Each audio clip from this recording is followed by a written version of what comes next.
Welcome to the show, everyone. This is a Stakeholder-Centered Coaching production where we believe everyone deserves a stakeholder-centered leader. Today's episode is another installment in the series, Conversations with Coaches, where our top coaches share the behind-the-scenes unfolding of their careers.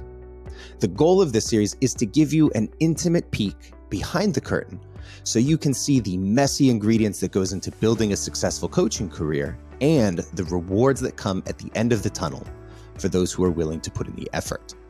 I'm your host, Brandon Murgard, and if you would like to ask a question or recommend a guest, send me an email to podcast@mgscc.net. That's podcast@mgscc.net. My guest today is a Master Certified Stakeholder-Centered Coach who is CPCC certified and PCC certified with ICF, and she quickly made a name for herself with her business acumen and her demonstrable contributions to the stakeholder-centered coaching practice, which led her to being hand-selected by co-founders Chris Coffey and Frank Wagner to join the exclusive group of coaches who supports the stakeholder-centered coaching training programs by teaching and co-facilitating workshops. Ladies and gentlemen, please welcome my guest, Emily Chipman. Great to have you on the show, Emily. Great to be here. Thanks for having me. Now, Emily, you actually might not know this, but your name became quite familiar to me quite a few years ago, long before we actually had the chance to meet. Back when I was living in Asia, I was managing our APAC and EMEA regions for a number of years before taking on the global operations. And during that time, I was collaborating on a global initiative with Frank and Chris. Well, I kept hearing your name come up in conversations, and it was always positive. It was always just succinct. You know, Emily knows her stuff. And it carried this air of something bigger than, you know, is typically associated with coaches, like subject matter expertise. I think a better way to put it would have been subject matter authority. It just had this great air to it. And in any case, it was intriguing. And so since then, we've been fortunate to become more acquainted. I've had a chance to learn more about your story. But my hope today is to share that same curious intrigue with our audience as we look at how you've built such a powerhouse career for yourself. Okay. You know, in light of your fairly diverse background, I'll start off the show with, if you'll humor me, let's take a panoramic snapshot of your career. Could you give us the behind the back of the book kind of executive synopsis of Emily Chipman, and then we'll start hunkering down into the details. Yeah. So, you know, I think that there's three things that you should know about me because it has colored my life from the time I was young until now. So the first thing is I'm always really interested in contributing value and doing my best. If I was in school, I worked as hard as possible to get the best grade possible. When I worked for an employer, I wanted to do the best I could. I wanted high performance reviews, and it wasn't about the grade. It was about really doing well. And you see that now in my coaching engagements where there is a strong interest there. So that's the first thing. The second thing is that I really care about relationships. Now, we know the world goes around with people getting jobs through connections. Leaders have to influence other people. But for me, it's almost even more than that. I remember the first time I was in a leadership role and I was so scared. I had no idea what I was doing. And I just remember thinking, I'm going to impact. I did not want to have a bad impact on people. I was very worried about how my team was doing, how they were feeling, if I was doing a good job meeting their needs. And spoiler alert, I actually had a lot of growth that needed to happen, but I really cared about the people. And the third thing is that I've always wanted to live a meaningful life. Now, for me, that is faith, it's family, it's health. I actually have a spin bike that I set up behind my couch in the basement because I was like, I know I'm going to want to watch TV, but I can be on my bike while I'm doing it. And then I feel okay. And these three things have really played a theme throughout my entire life. My undergrad was really focused in social sciences and looking at actually family systems. So how do people interact and influence each other when they are in such close settings?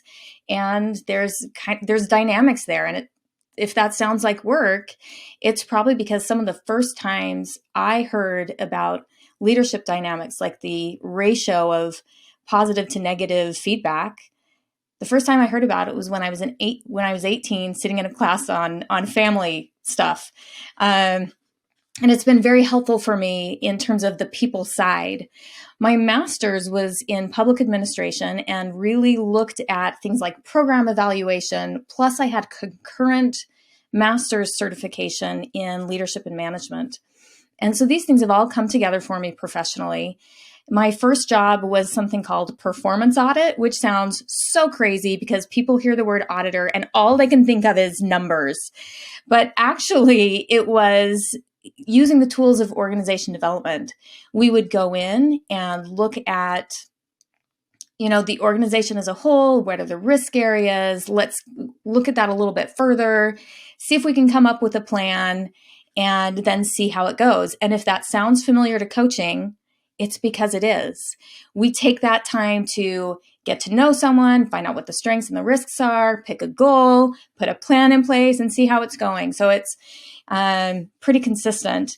I was doing training while I was actually at that company. I promoted pretty quickly, and while I was working, I was also helping train other employees, and shifted from there to a little bit of time doing some coaching work on my own, and then into an organization development role for a university research hospital where I was doing employee engagement, leader development, instructional design, coaching, all of those things, and eventually stepped out on my own. So they've all come together full circle. And in each part of my life, I see that desire to contribute and make things better, and to care about the people that are involved, and also to have that really good balance of recognizing I want to do it while I'm living a meaningful life.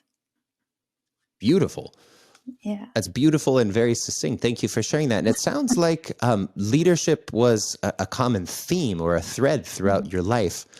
Can you tell us a little bit about where this interest in leadership and coaching really first appeared, and how did your attention get drawn into the field?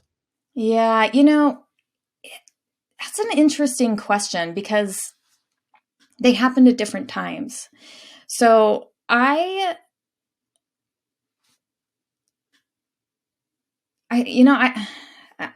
deciding how to start this, but I think what I just have to say is I'm a little bit of a spontaneous person. And when I see a decision and I know it's the right thing, I jump.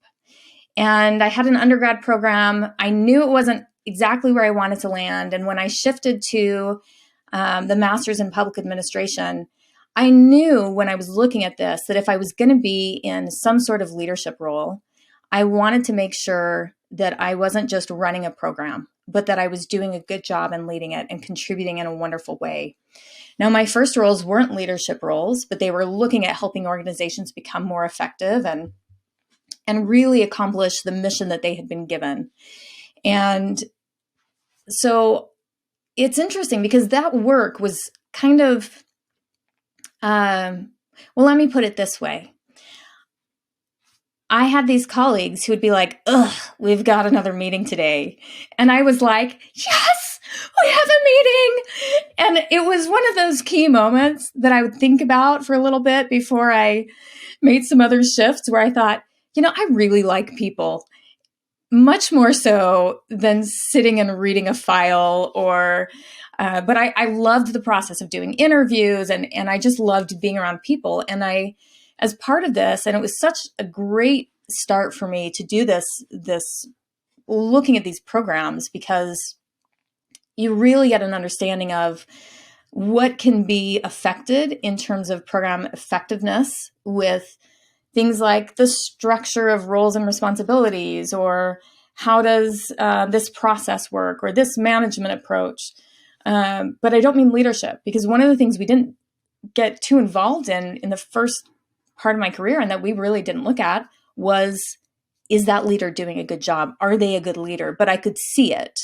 And it's one of the reasons that I then transitioned into the full-time organization development role. I did see, if you really want to help an organization thrive, they need to be in the hands of good leaders. It's not enough to say all the cogs work and we've got good processes. I like to say to people, great leaders today want to do great work with their business. They want results, but they also know that it's more than that. People want to show up and do meaningful work, and they want to be treated well. And so while I was working at the university in the university hospital, part of the role was to do coaching. And it's interesting because at that point I had been doing some coaching, but I hadn't been certified and trained in real coaching skills. And I loved it. I look back and I recognize I was using some really good skills. I was doing good technique, but it was after I left and decided to go on my own that I really invested and went into more development on my coaching skills and capacities. It almost seems like through this evolution of your career, you've been preparing for this role your whole life. Would you agree with that? That's such a good question.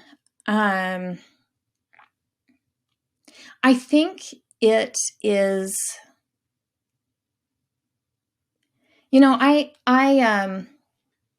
started when I first started my business, and there's a story to it.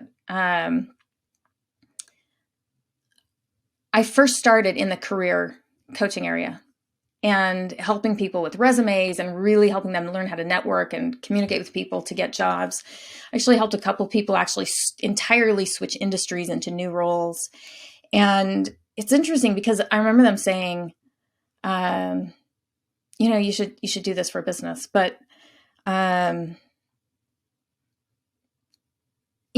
actually should back up on this story because it's a good, and there's an important point to this story for leaders. Sometimes people ask, like, how did you get into coaching? Did you know it was what you wanted to do? And especially entrepreneurship, right? Which we've talked a little bit about entrepreneurship, as we've come to know each other. And the reality is, well, there's a funny story. So when I was 17, my parents sent me to a career coach or a career counselor, and he gave me this assessment. It's the Cadillac of career assessments. I'm actually certified to administer it now. And they've shown that it is consistent over time. There's very few things that actually shift the results for people. Like if they've had a major cancer scare or something's happened, that might shift the direction that people go. But this is pretty consistent. It's been used since I think the 1920s. It's called the Strong Interest Inventory. And I sat down and the counselor looked at me and he said, now there are two things I'm going to tell you to never do.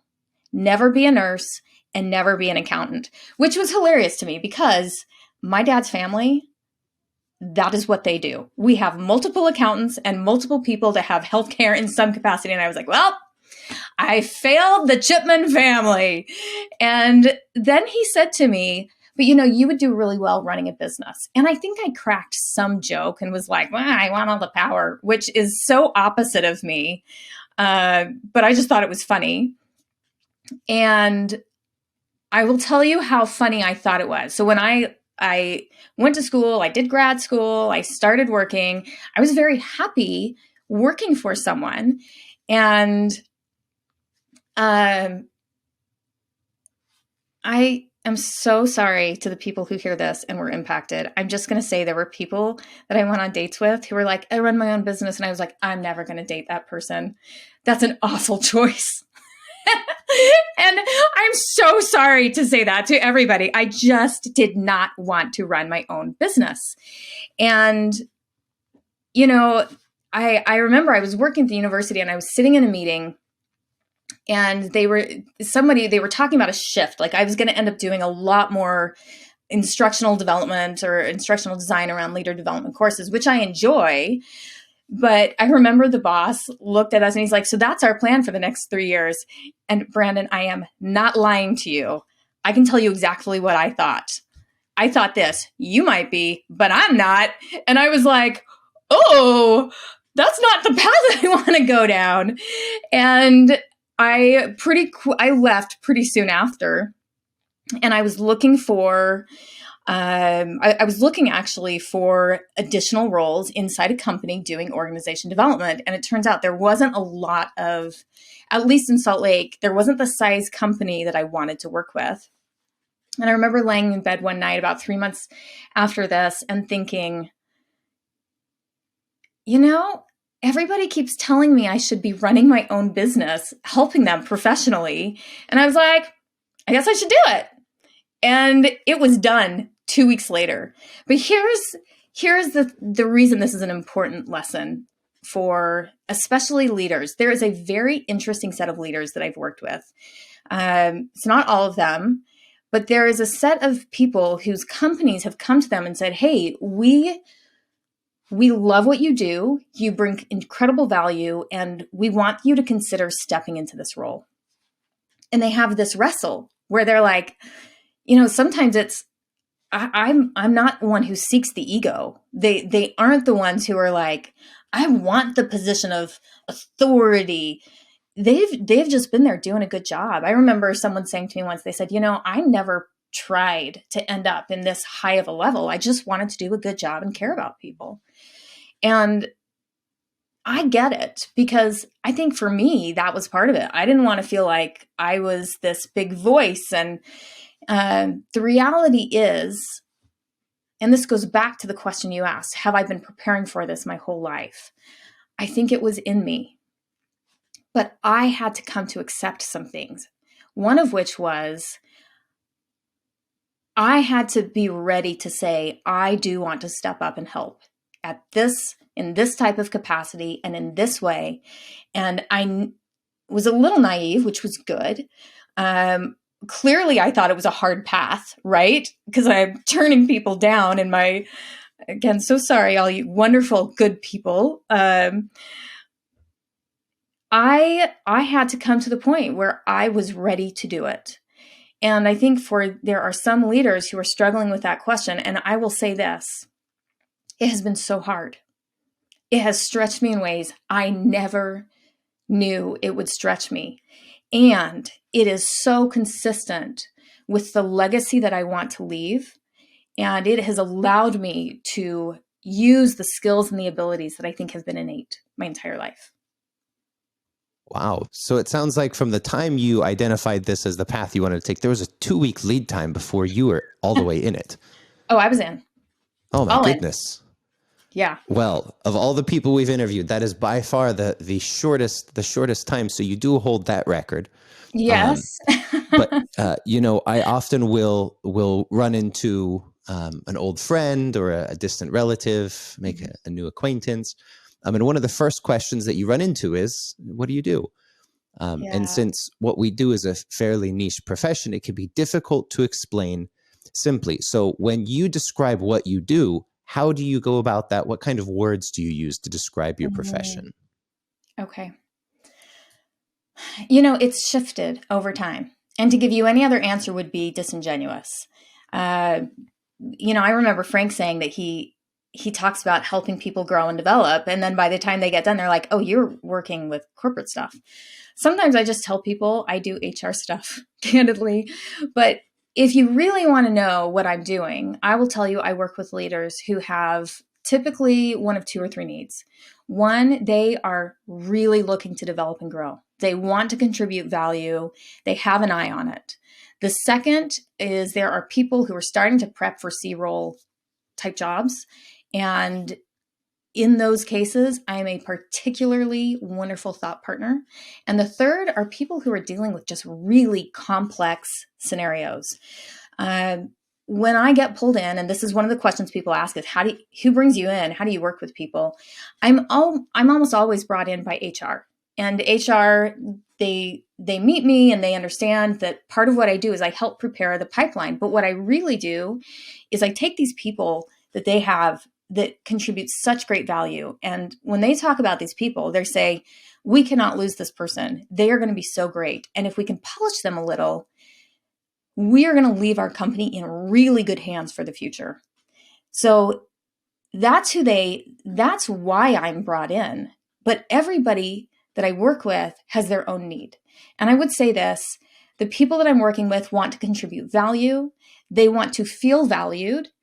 And they care about and value the other people they work with, as well as creating good work. How do you assess that when you meet someone? Is this someone who actually values the people they work with? Is this someone who's going to be interested in following a process of coaching? How do you vet that Yeah. at the front side? I have my process, my intake process has shifted over time.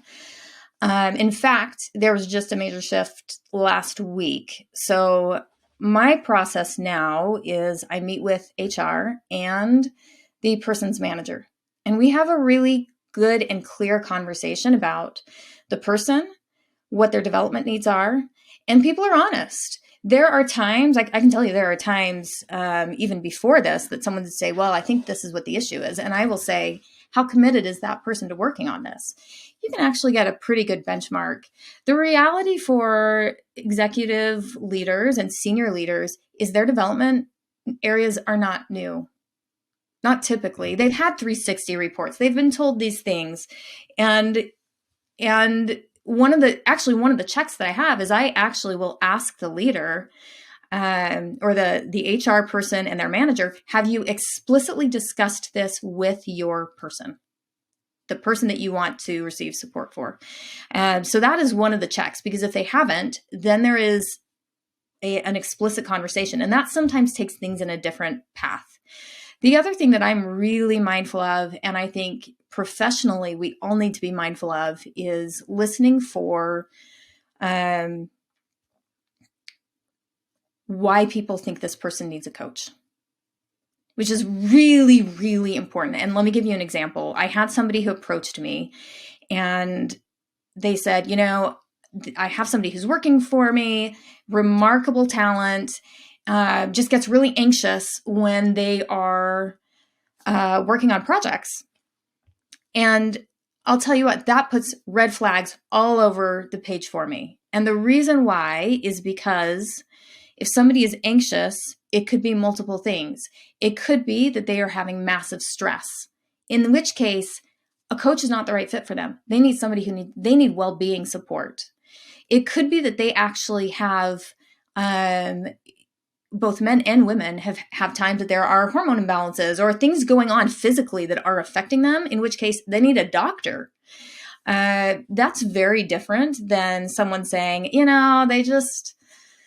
they're really worried about what I think, right? Or they kind of hesitate. They haven't found their grounding yet at work. And I would say these conversations have to become ones of listening and being aware of what you don't coach. I don't coach people who don't want to be coached. It is a bad scenario for everybody involved. I do not coach problem people. Now, this is unique to me. We know Chris Coffey. He's so good. I think fondly of Chris. He was so good at coaching leaders who were incredibly difficult. That's not why I'm brought in. I'm brought in for these high value people where they say, hey, we want to make sure we keep them. And we want to make sure that they are also developing, because in terms of developing the pipeline, that's a critical leader. That's a critical leader. That's a critical leader. That's a critical leader. So with all of those, even with those critical leaders, I have those conversations and I'm honest about it. I'm upfront about it. I let the companies know, hey, let's make sure this person gets the right help. I usually provide examples like I just did. And companies are pretty open and saying, oh, we hadn't thought about that. Maybe they need a coach and this type of thing. So I think it's a transparency and really listening. Some of it's experience. Well, ladies and gentlemen, you're in for a treat because we're already getting some serious bombs of wisdom. And Emily, I have to thank you again for sharing this. Let's get some quick stats just so we can kind of contextualize what you're sharing and just how born out of experience this has been. How many years have you been formally coaching? Formally coaching since 2012. So it's my 12th year. And how many stakeholder center coaching engagements have you had in those 12 years? Okay, so stakeholder center coaching engagements is a different story because I certified in 2017. So in the last 5.5 years, I'm close to 70. Hundreds of interviews. I've lost track of how many 360 interviews I've done as part of that. but a lot. Emily, you've shared quite a bit about your career. And before we start digging into some of the side of entrepreneurialism, you talked about spontaneity and you asked a great question earlier on. I'd love to turn back to earlier on before we clicked record that I'd love to ask you, which is what doesn't the world know about Emily Chipman? What are we in the dark about, or what should we know about you? That's a really good question. It's really interesting to meet people because I think there's two sides of me that people know or they don't know. And one is this very like polished, I'm going to show up, I'm going to come prepared. And then the other side is I actually think part of why people choose me. I asked someone today, I said, well, why did you choose me? It's actually a client I'm working with. And it was really interesting because she said, you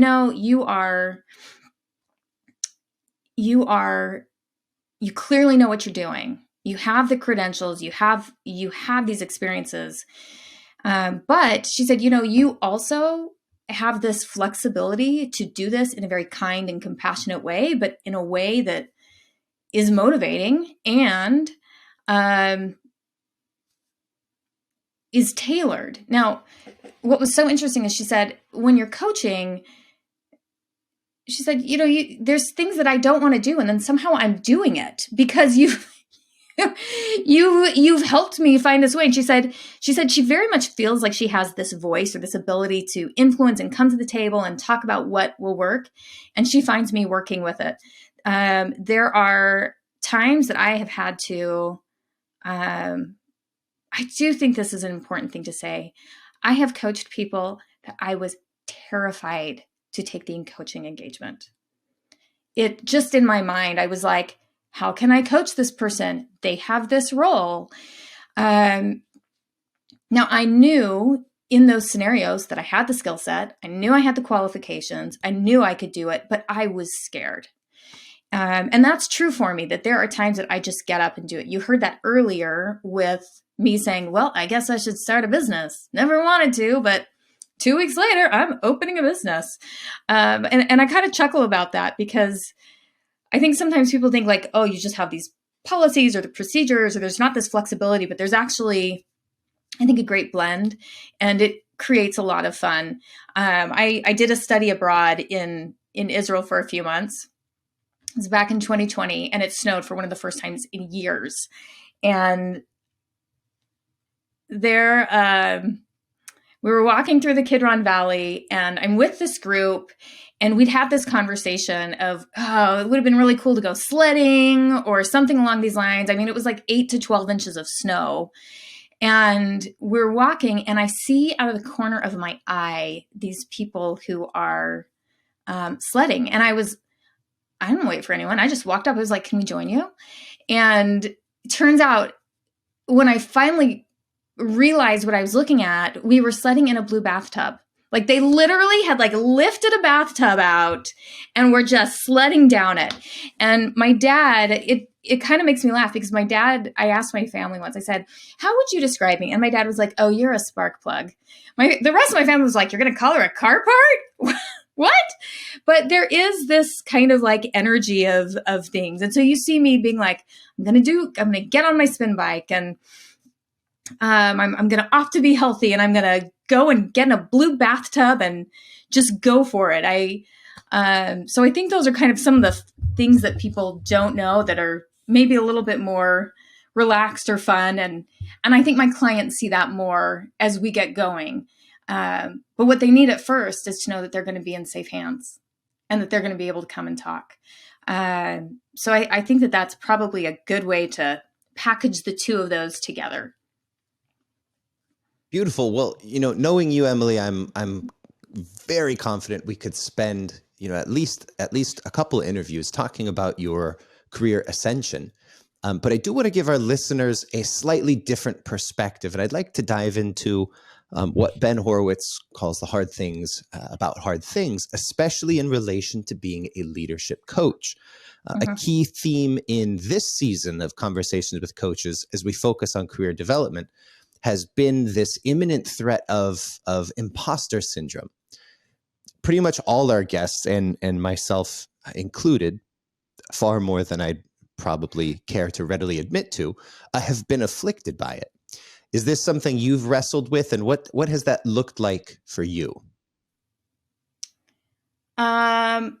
Yes.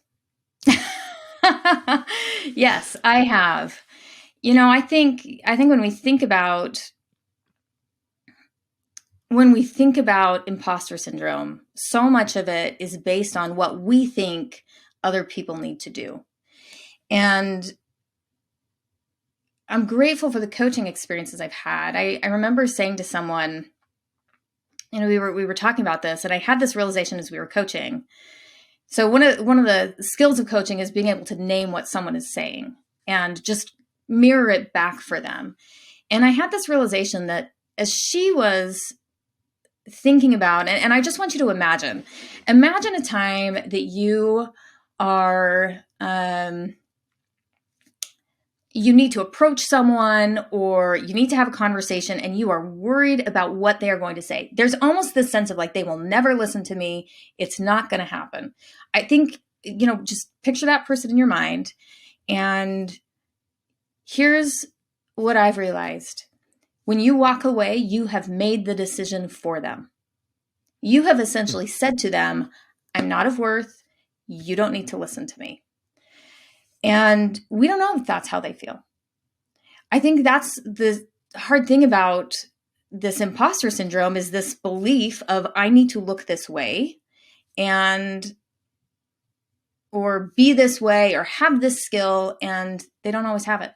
I'll tell you, one of the big things for me was I have coached some people who I know have influenced a significant majority of the people who live in the United States and outside the United States, highly influential people. And I remember when I started coaching, I was like, why would they listen to me? I wasn't an executive. I wasn't in their role. And I've had to come to realize that's not my job. My job isn't I have to run my business, but my job has not been to be a Fortune 500 executive.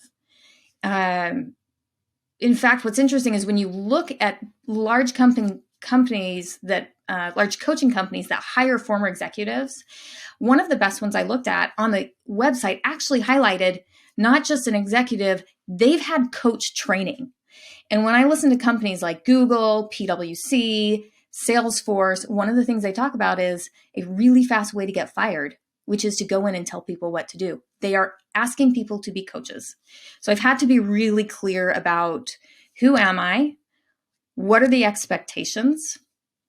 And do I have the skill set? I think there is definitely a way to handle this for sure. And how do you deal with fear and doubt in general? Maybe it's imposter syndrome, maybe it's some other form of this affliction. But do you have a process or a routine that helps you kind of dig out of these holes that we can sometimes get stuck in? Well, I think, as you know now, I walk into the belly of the beast naively. No, actually, I'm going to say there are 5 things that I would recommend if somebody is dealing with imposter syndrome. Mm-hmm. The first is get a reality check. The second is to confront your lies ruthlessly. The third is to confront your demons. The fourth is to redefine what constitutes value. And the fifth is not to walk through it alone. Now, let me kind of walk you through this. A reality check. What are you scared of? And I mean that. Like when you say, they're not going to think I'm enough, there is a good point in time to ask yourself, do I know how to do this? And I know we talk about the stretch of saying like, I'm going to take the next assignment. There's a real difference between being on the ladder and reaching for that next level up that's a stretch versus being at the bottom of the ladder and pitching yourself as I'm 10 feet above where I am. That's a real fast way for people to lose confidence in you. And if you sit there and you say, well, they're not going to think I'm credentialed, they're not going to think I have the experience. Do you need it? Do you need to go and get it? Take that reality check. And if you want to be brave, own it. There are clients that I have worked with that I have said to them, I want to work with you. I believe I have the skills that you need. And have I worked with someone at your level? I have not, but I do believe that I can help you if you are open to it. But it's honest. It's really, really honest. And it's not, I'm going to hide it. It's just transparent. And it is based in reality of, I haven't done this or I have. And I think this is important. I've said this because I think you can get in trouble this way if you don't. I had somebody, a good friend that was working with a coach who recommended that he take some actions. And by the way, this is not somebody who specializes in leadership coaching. I don't know what it was that they specialize in, but they were like, I've got general coaching skills. I can help you. And part of coaching is to challenge people to go and do things. And the thing that this person challenged my friend to do would have been disastrous for him professionally. As he was telling me this, I was like, oh, whoa, you need to stop. Here's the challenge I would have given you. And if you do what she just asked you to do, it's going to be a real problem. And in talking with him, he immediately was like, oh my gosh, the light bulb clicked. No, I should not just go and take action. I probably need to see if my boss likes that. And it was very true for that scenario. So I do think it's important to have a reality check. If you need more training, get it. If you need more experience, get it. If you don't have those things, own it. And that's what I mean by reality check. Number 2, confront your lies ruthlessly. There are things that I think we all kind of believe about ourselves that we're like, nobody else is like that. It's just me. And if we really stop and think about it, we know that we're not always like that, or we know that we don't have this intent. And one of the questions that I have when someone says like, well, I'm just this, or I'm just this. And I think, well, your report doesn't match that. And you I think that's your fear, but are you enjoying lying to yourself? Telling yourself that that is what you are? I mean, that's a really brazen question to ask. And I really only this is a good scenario if you're like, are you really? And someone's like, well, maybe I'm not all the time. So the question is, why are you telling yourself that? Why are you fostering that belief? What is it doing for you? And I do think we kind of have to look at that. Why are we holding ourselves to double standards? Don't cut yourself a break, quote unquote, and allow yourself to just stay in that lie about yourself. If you know it's not fully true, you gotta acknowledge the good in you. And I am actually very particular with my clients that we do not beat ourselves up. And we don't tell ourselves these lies and foster this. Like, we don't do that. Number 3, confront your demons. Look, I think you positioned this really well when you said we could talk about ascension or we can talk about success, but I think part of what people need to hear about is challenges. And look, if I'm honest with you, if I'm to be really vulnerable, I've had some great career experiences and I've had some really hard ones. It's not always been sunshine and rainbow, but I have taken those and I have learned from them. And they have helped me learn wisdom.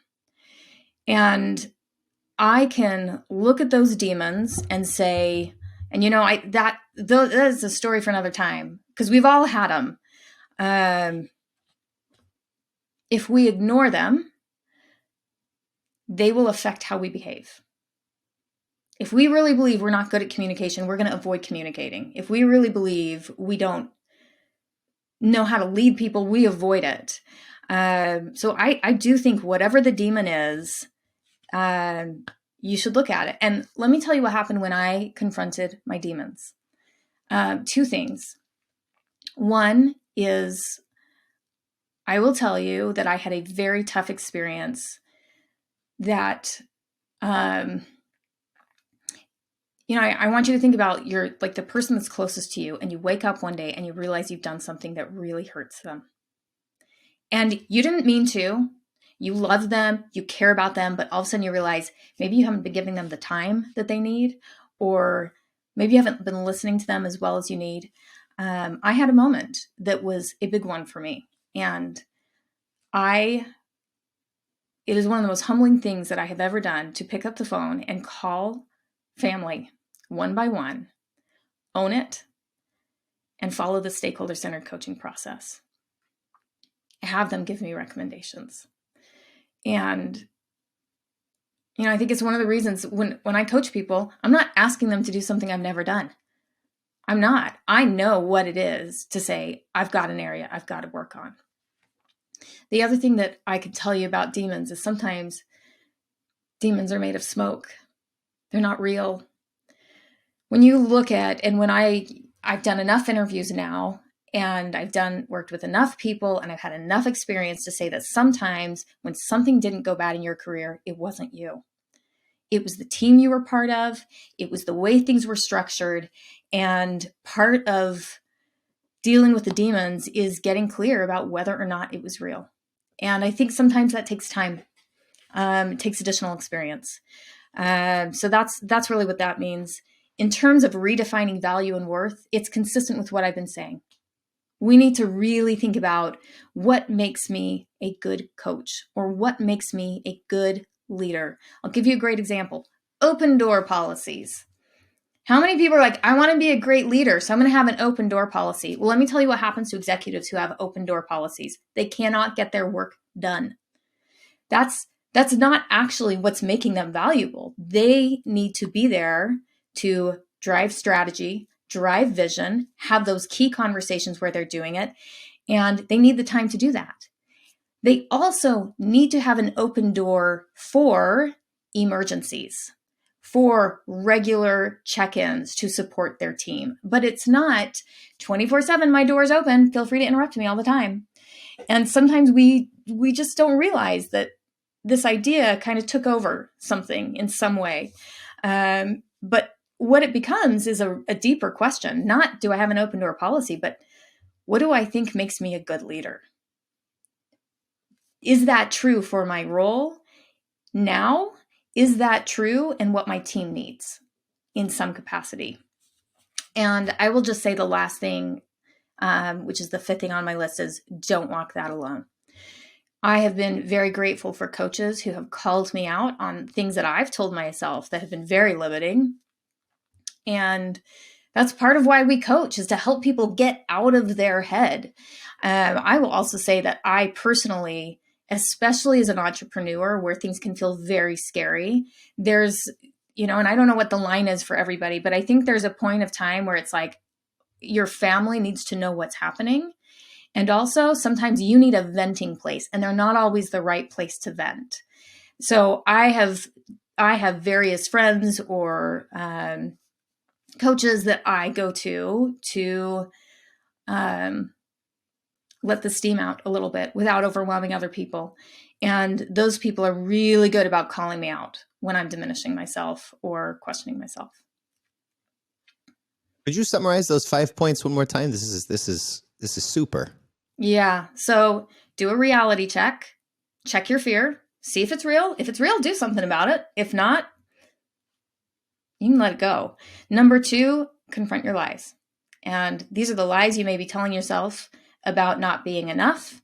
But ask yourself if you enjoy telling yourself that. Most people don't, but it means they have to believe something else about themselves. Number 3, confront your demons in the past. Sometimes that means you need to make a change, and it is hard and it is humbling. And sometimes it means giving back and not owning a problem that was never yours. Number 4, make sure that you are checking what makes you valuable in your new role with your new team, what they need. And it isn't always about you. Oftentimes they have different needs. So ask them what they need and what would make value for them.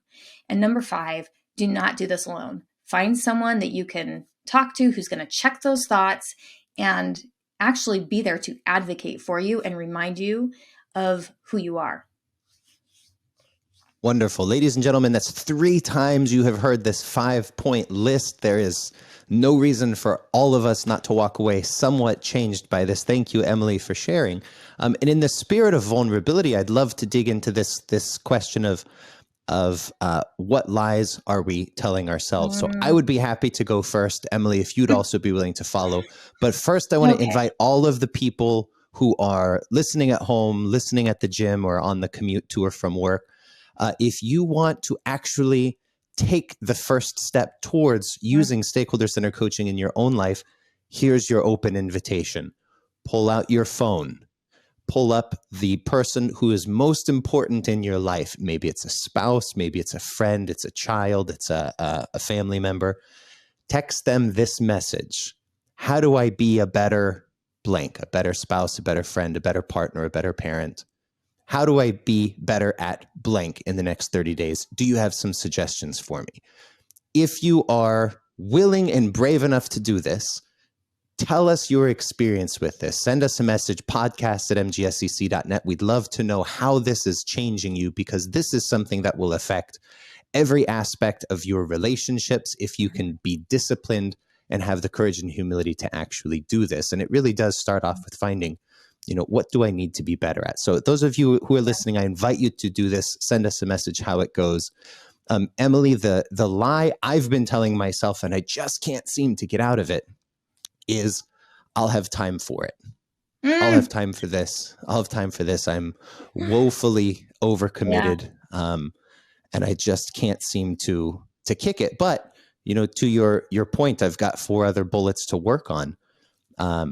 What have you been looking in the mirror and telling yourself that you just know isn't quite true? Actually, can we go back to you for a moment? Oh, please do. Because I think this is a really exceptional example. My question is this: why do you feel like you have to say yes?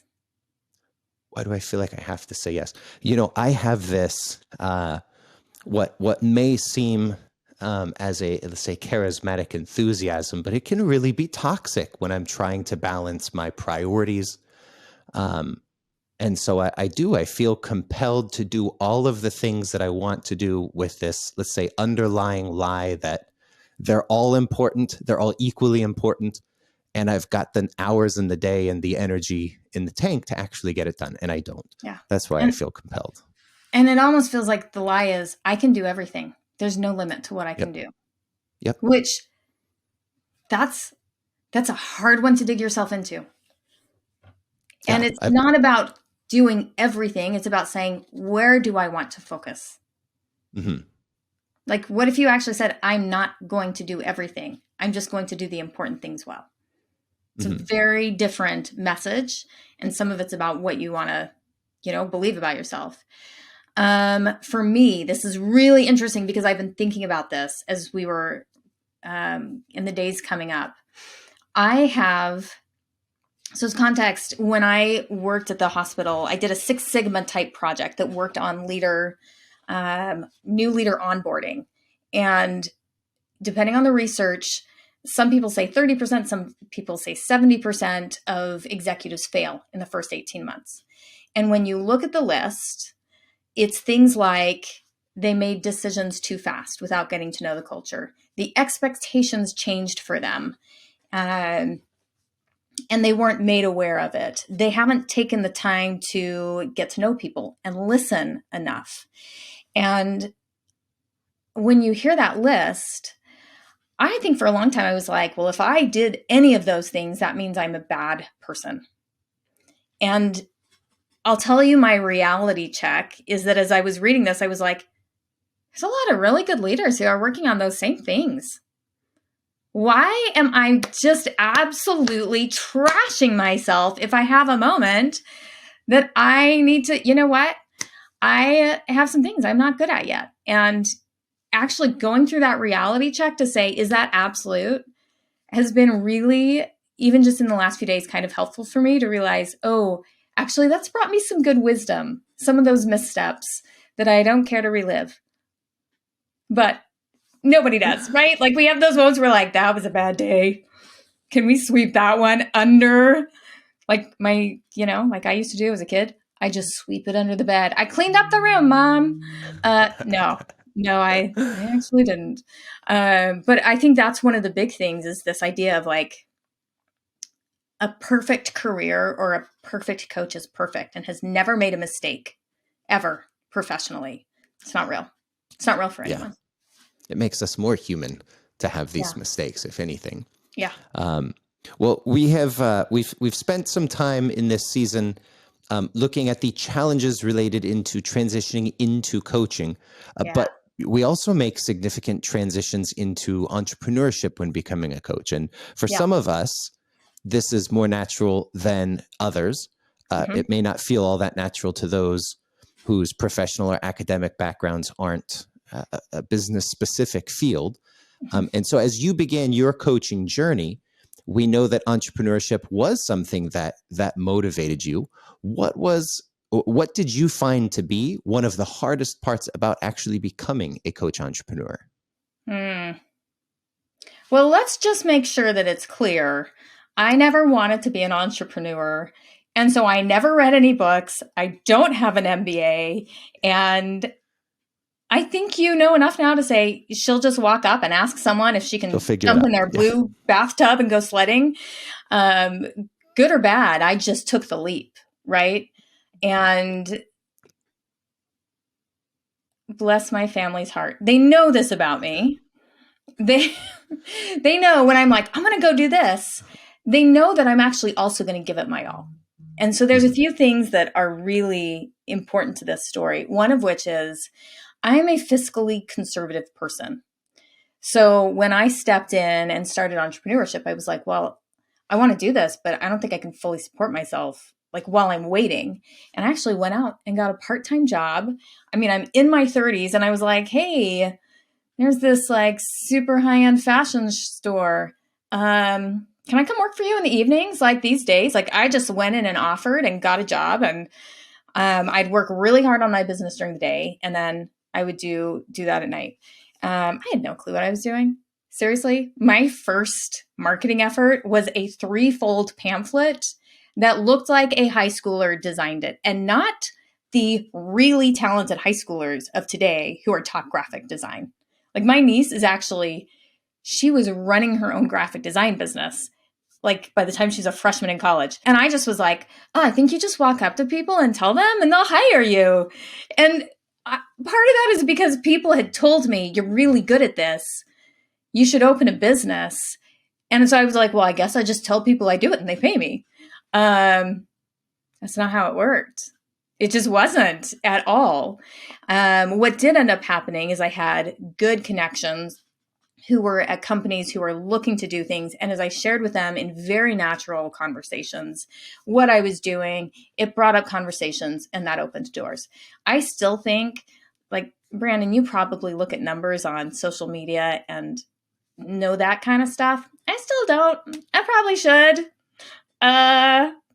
I still think I'm on this entrepreneur journey. I'll just put that out there. It's going well, but also kind of flying by the seat of my pants on some days. Well, that's the way to do it. That's how many entrepreneurs survive. I can certainly commiserate with the, if you're constantly flying by the seat of your pants, you may be on the cutting edge consistently and figuring it out as you go. Or maybe that's a lie I'm telling. We'll see. Time will tell. Let's tell ourselves that lie. That's a lie we can believe. I'm just going to draw roses all around my mirror so I can tell myself this in the morning. Yeah. You mentioned going into this cold, not having the background, not having the library full of entrepreneurship books. If you could go back and do this all over again, what would you make a higher priority in terms of preparation that you that just didn't quite make the cut the first round? What would you do differently? Okay. Can I tell you what I did do well? Because it's going to tell you what I didn't do well. Mm-hmm. I'm very grateful to, well, let me just put it this way. Remember that story about not liking entrepreneurs?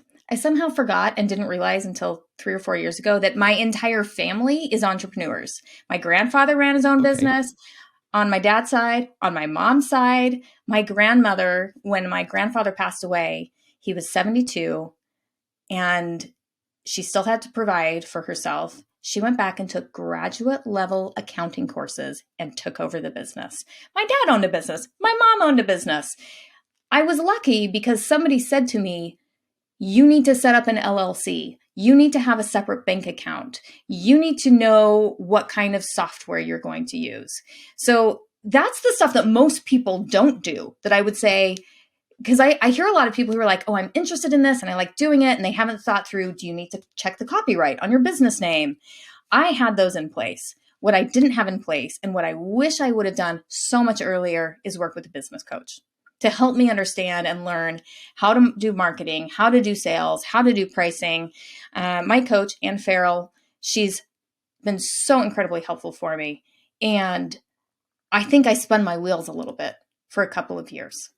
So I wish I had done that. I will tell you the other thing that I wish I could have told myself looking back is this. What you are building now is not what you're going to create. And I say that because, there's people who are like, oh, I'm going to build a widget. And they build like a yo-yo or something.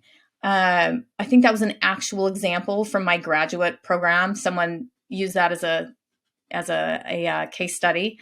I'm not building those, but even those, they kind of go through iterations to find like the best version of it that sells as best as possible.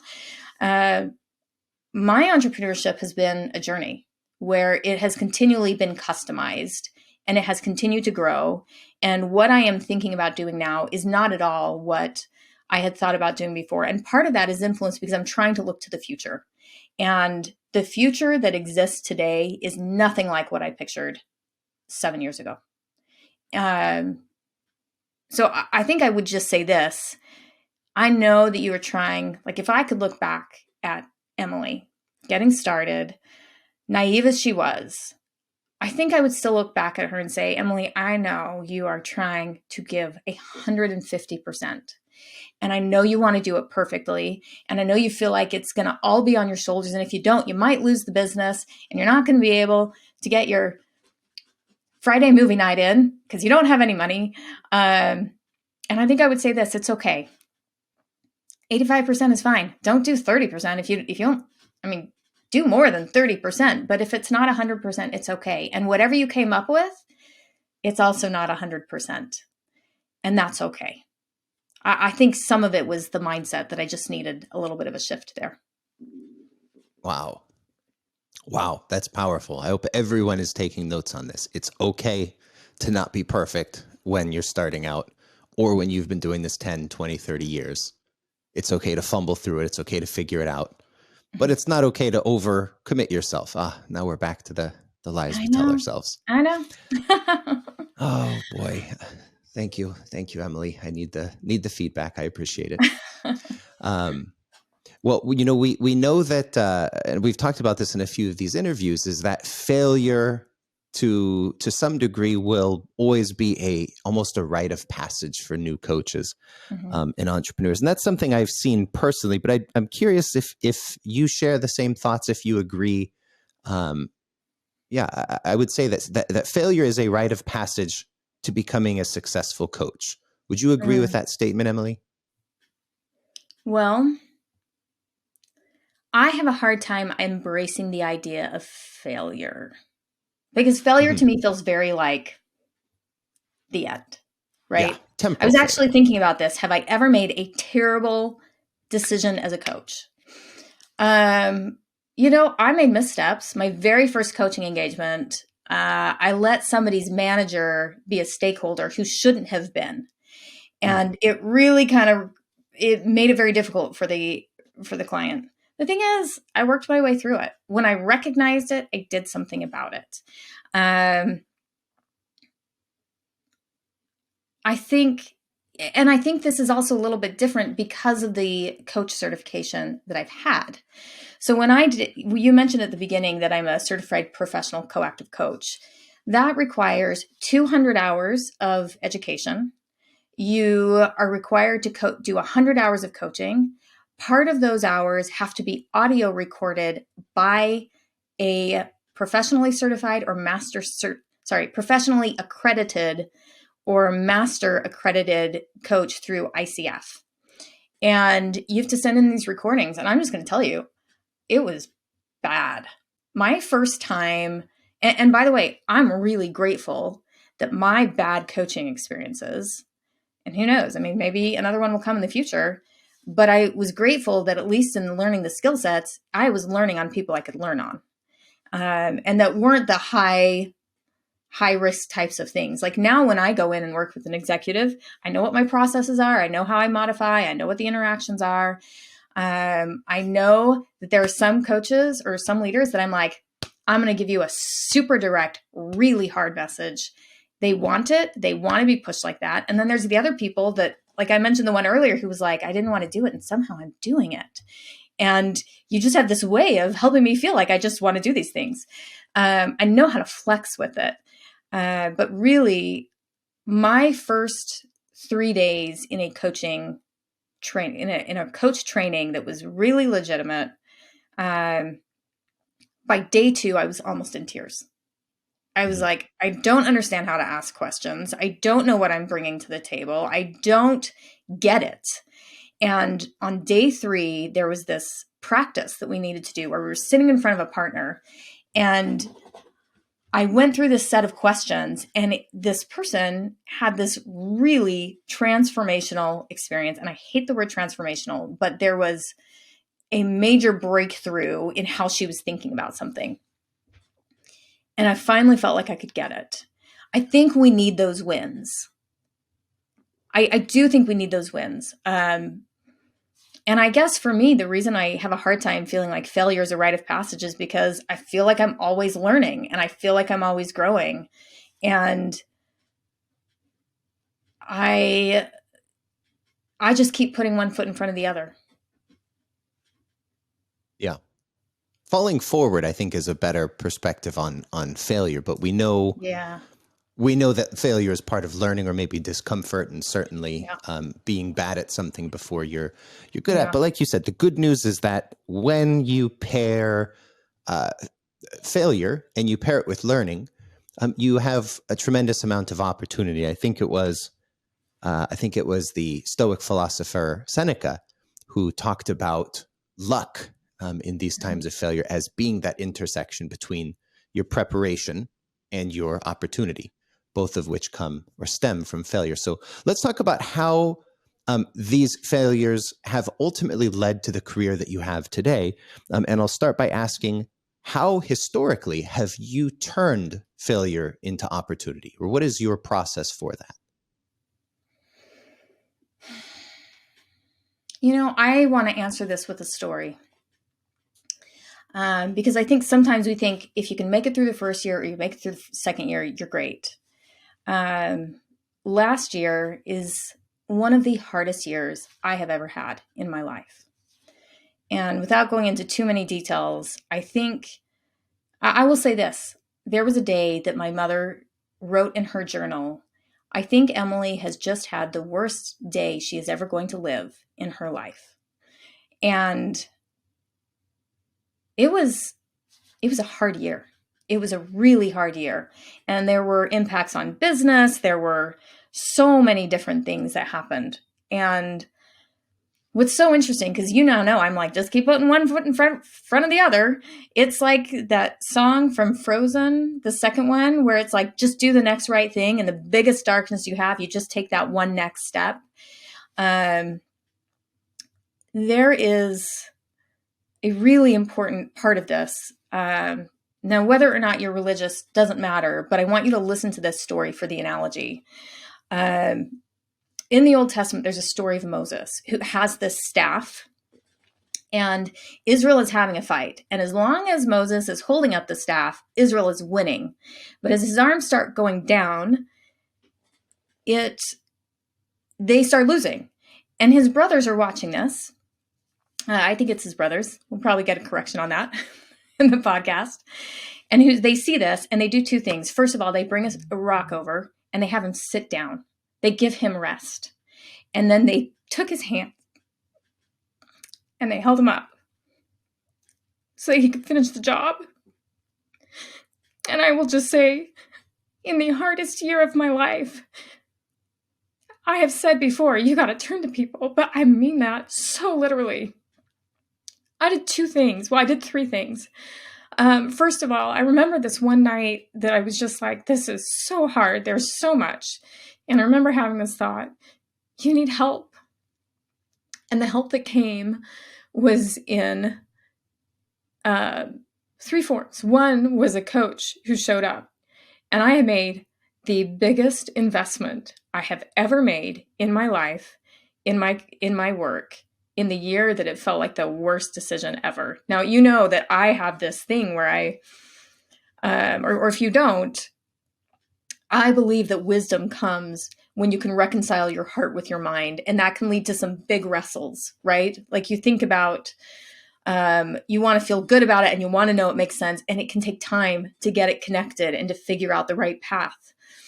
But there are other times that I'm like, I just knew I needed to do it, and I have been so thankful that I did. Number 2, I called my family and I told them, this is what has happened. This is where things are at, and I need your help. And number 3, I had a few friends that I chose to talk to. And so interesting, because throughout the year, I'd have that, like, I just kept going. I kept moving forward. I decided to look at this and say, what is this gifting me? What is the gift? What do I need to receive from these experiences that has impacted every aspect of my life? And by taking that approach, it made me a lot more open to say, number 1, I need help, because I don't know what I don't know. I need someone to either teach me or to take me by the hand or to walk me through. It's the gift I give to my clients. They know what the area of development is. They know what the problem is, but I have this gift to go in, do these 360 interviews, and people just open up to me. And not in ways they do to other people. I can help people move from like, I'm afraid to say this, to like bearing their souls in ways that I'm like, whoa, we got real open there. But I know from that how to help clients in a really unique way. And I needed someone. I needed connection with my family, and I needed support.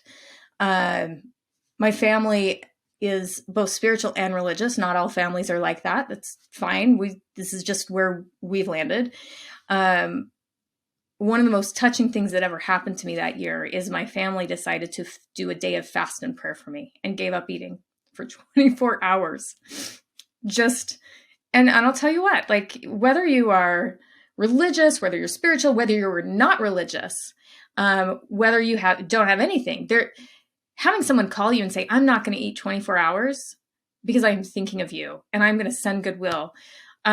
What a gift of love and support. It was the support that I needed. I think this is so important because we want to think that when we open a business, we're going to open it and maybe there will be some hard knocks, but it'll be fine and we'll get through it. And then we're going to have this successful business. And the reality is life happens. Life happens. We have things that happen to kids. We have things that happen to spouses. We have health issues. And sometimes we have to redirect and reposition. And I will say with all of that, ask for help.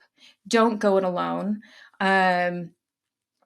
Entrepreneurs have significantly higher rates of depression, anxiety, and suicide. And I know that's like a super candid thing to say. I have not struggled with those, but I know people who have. And I think it's one of the reasons to share a story and say, in the 7th year of business, it was hard and I needed help. And by asking for help, it pulled me through. So for anybody who's having a hard time, I would say give yourself the rest and reprieve that you need and ask for help. Don't be afraid to. It will help you walk the journey. I will also say the other thing, and I referenced this earlier, I'm a fiscally conservative person. So as I have had success, I have not gone and spent the money. I actually built into my plan the idea there will be a year or two where it is going to be hard. And so because of that, as the economy is hit, as I had these things happen in kind of like a perfect storm, I had a safety net. And it made it so much more doable. I feel very, very grateful. So super honest. Hope it's helpful for someone. It certainly is. I think that we could easily do a whole season on entrepreneurial tactics to to provide yourself with these safety nets. But, you talk about asking for help. And when leaders come to you to ask for help, when HR comes to you for ask for help with one of their leaders, it very likely is one of the worst years of their leadership life. And you get to provide the same quality of life improvements for those leaders when you come in as a coach. Go ahead. May I just pivot here and just say, that is not the case for the people I coach.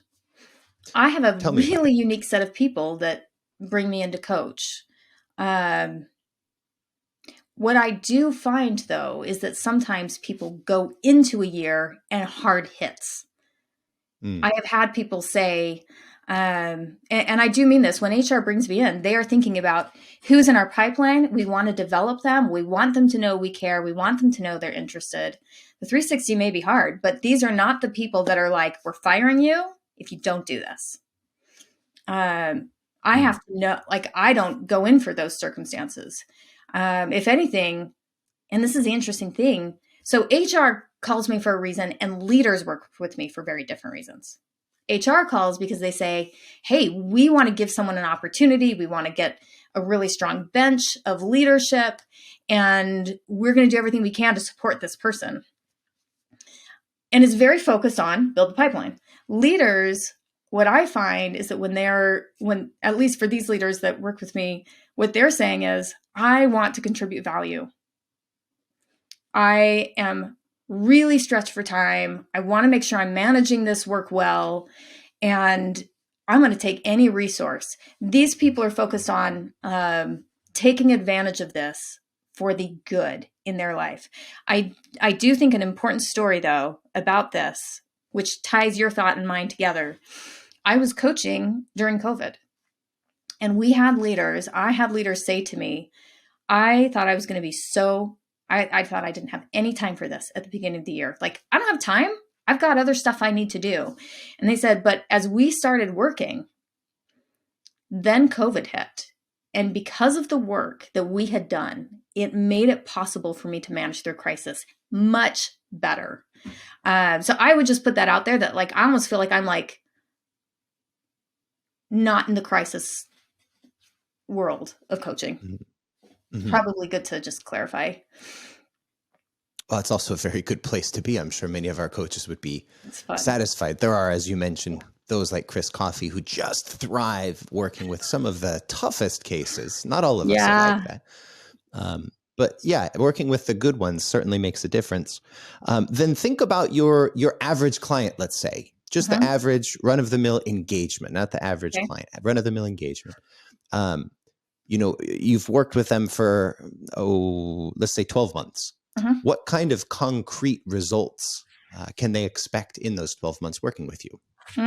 Okay, so I'm on track this is really funny. 100% of the leaders I have worked with have become measurably more effective. Now, we know in terms of like the large numbers of people, it's more like 95%. So I'm still waiting for the 5%, but right now we've been consistent. In addition, they report things like driving strategy forward, improved relationships, an improvement of trust. I actually have had somebody who, so I use a slightly different measurement tool than the mini survey that's been customized for some of the things that I'm measuring. But I actually had someone say like, hey, the team decided to stay because it was a great experience. I also have leaders, and I think this is such a cool story when this starts happening, that as they're talking all of a sudden with people and engaging with people, the people that are their stakeholders start coming to them and saying, hey, I really want to work on a goal too. Can I check in with you on my goal? And what we talk about is when you are truly doing this and owning it and you're really looking to work on the goal, it doesn't go one way. It's also, thank you so much for your help. How can I help and be supportive to you? And so you see it start spreading out in some really cool ways. Here's the other thing that my clients have reported: financial savings to departments, promotions. There's actually somebody who got a promotion based on their after action review. HR read it, was like, whoa, this person's a boss. Let's get them in for interviews. As I mentioned, leading more effectively during times of crisis, clarity around steps, like what do they want to take the next step professionally? Some decide they do, some they decide they don't, but they come away with the clarity. Um, and most of all, it's really interesting because if you actually ask them if they're less stressed, I think there's a number of people who would say, I'm better able to influence, I'm a more effective leader, I'm a little bit less stressed, and I feel like I am thriving and really contributing value in the company. Mm. And are these, would you call these typical results? Nothing you've said sounds extraordinary. It sounds like this is what the average engagement with you could Yes. expect. Yes. Okay. Extraordinary. Someone credited me with getting married. Okay. I was Wow. like, cool. That's awesome. That feels extraordinary. Also, just to be clear, I am not a dating coach. I am not going to coach you on dating. Please don't contact me. I'm single. I clearly haven't fixed it myself. Not that it needs fixing. But they worked on skills that benefited their life. And I think, candidly, that's, I think, the coolest moment for me when I'm sitting in a coaching engagement and someone says, oh, I was at home and I had this sudden realization. I've been working on this. And because I've been working on it so much at work, I had this instinct to do it at home. And it made things so much better with my kid or my spouse and that's where I start feeling really excited, because that's when I know, I had a client who said, Emily, she said, the thing about you is I always felt like you wanted me to help develop professionally, but you also cared as much about the goal as you did about me as a leader, as a whole person. And I do. I get so excited when people are able to say and realize, like, this goal I'm working on here has the potential to benefit my family relationships, my relationships with friends. That's where I get really charged up, which you probably just heard from my voice getting super excited. But I love that. I love it. It's good. And I do want to give one clarification I think is really important. And I didn't realize until recently, many of us haven't caught on to.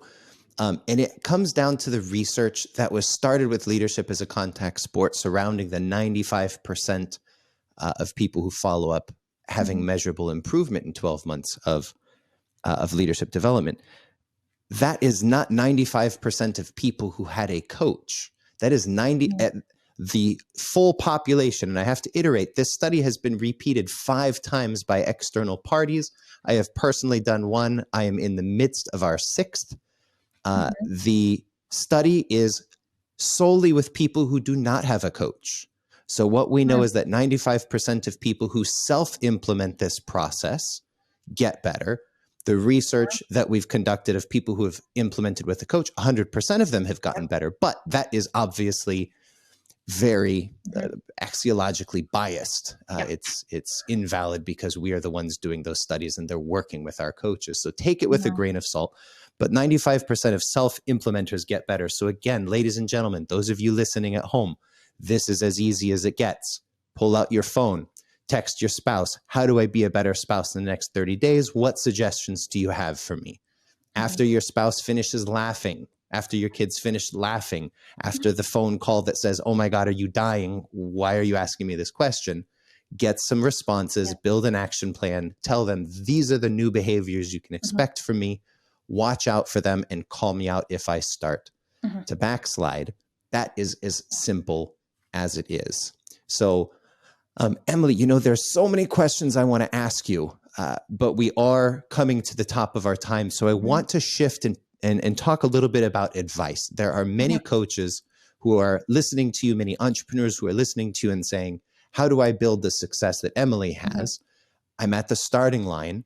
What advice do you have for someone who is just starting their own coaching business? Or what advice would you give them about risk and failure or pressures and releases? Yeah. What do you have to say? Have a plan. And that sounds crazy to put it like that, but the plan is not just I'm going to coach. If you're going to run a business, run a business. That means think about, how will finances be handled? How will marketing be handled?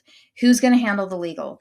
And part of that mindset is actually realizing, I actually don't like the phrase solopreneur, because I have a finance team. It's the accountant I pay.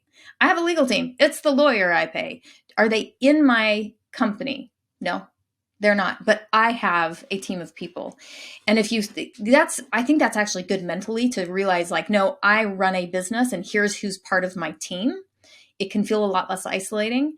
But part of that too is really thinking about, what does it mean to run a business? You need to think about what it takes to run a business. You just do. I was very fortunate because I had people who said, you need to open an LLC. You need to do this. You need to do this. So that's one of them. And it's very specific to running the business. Number two, be honest with yourself about your skills and abilities. And I mean this in two ways. One is, as a coach, do you actually have these skills and experience that you need? Do you need more? Do you need something different? Or do you have enough? And be honest with yourself, both in owning that. So don't cut yourself off and say you're less, but also don't sell yourself for more than you are. So just be honest with yourself. The other thing that you need to be honest with yourself is what you love and you don't love in running a business. If you truly hate doing something like marketing or sales, you will not get business. So find a business coach if you need. If you're great at it, but you hate doing QuickBooks, find someone who will do your QuickBooks for you. It will feel a lot better if you can put your energy in the areas where you are really good and allowing other people to lift you. In the CTI community, there's this concept called where you're initially like unconsciously incompetent. You don't know and you're just bad. You're consciously incompetent, meaning I'm bad, but I know it.